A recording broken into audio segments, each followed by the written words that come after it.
for another public storage. We do 7 of these locks.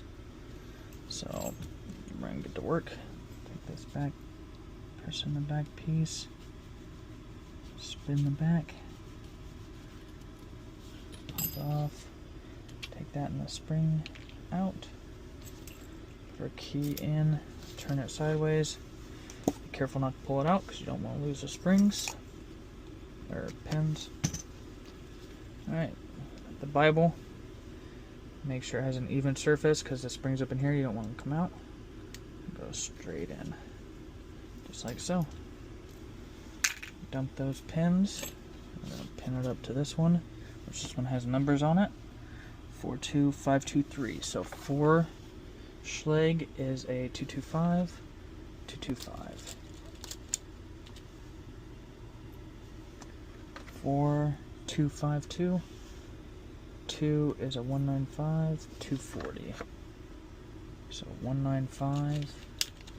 We need 2 of these because this is 2.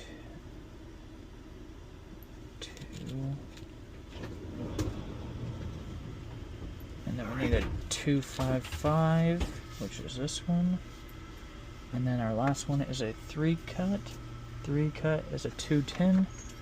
And the 210 is right there. Now we check it, and everything's good except for this one. This one's a little bit high for some reason, which was a 255. Okay, maybe I looked at it wrong. Oh, I did. 5 cut is a 240, not a 255. So it's this one. It's the yellow. There we go. Now it's even.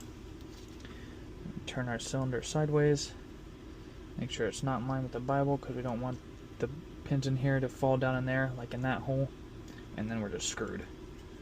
Okay, so we're going to angle it sideways, push it through, put our finger on the face, pull the key out, turn smooth, finger on the face, pull it out,